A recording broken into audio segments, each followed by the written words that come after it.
একদম অনুষ্ঠান বাড়ির মতো বানিয়ে ফেলেছিলাম মাছের মাথা দিয়ে মুগের ডাল। খেতে দারুণ হয়েছিল। তোমরাও বাড়িতে এইভাবে একবার বানিয়ে দেখতে পারো।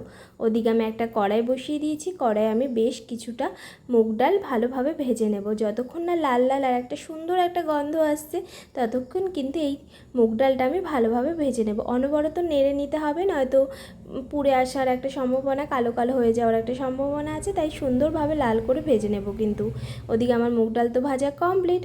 আমি অন্যদিকে এই মুগ ডালটা সেদ্ধ বসিয়ে দেবো। আমি ধুয়ে তারপরে কিন্তু সেদ্ধ বসিয়েছি।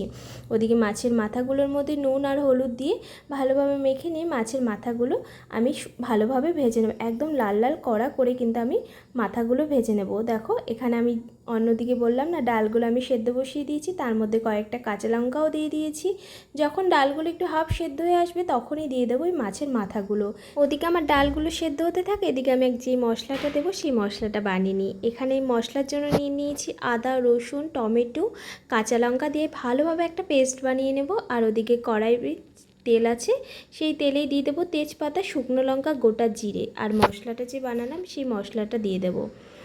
দিয়ে ভালোভাবে কষাবো। আর তার মধ্যে কিছু গুঁড়ো মশলাও অ্যাড করব। দিয়েছি ধনে গুঁড়ো, জিরে গুঁড়ো, হলুদ গুঁড়ো, কাশ্মীরি লঙ্কার গুঁড়ো, আর একটু নুন আর একটু চিনি দিয়ে ভালোভাবে কিন্তু আমি এটা কষিয়ে নেব। একটু সামান্য জল দিয়ে একটু কষিয়ে নেব, যেহেতু আমার নিচটায় লেগে যাচ্ছিলো তাই সামান্য জল দিয়ে ভালোভাবে কিন্তু কষিয়ে নিয়েছি। তারপরে আমার মশলাটা কষানো কমপ্লিট হলেই কিন্তু আমি দিয়ে দেবো ডালটা। ডালটা কিন্তু খুব একদম সেদ্ধ হবে না, একটু হালকা দানা দানা ভাব থাকবে, তাহলেই কিন্তু এই ডালটা খেতে বেশি ভালো লাগবে।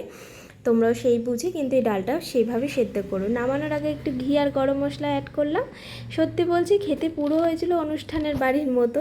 তোমরাও বাড়িতে কিন্তু একবার এইভাবে বানিয়ে দেখতে পারো। সত্যি সত্যি বলছি খেতে দারুণ হয়েছিল কিন্তু।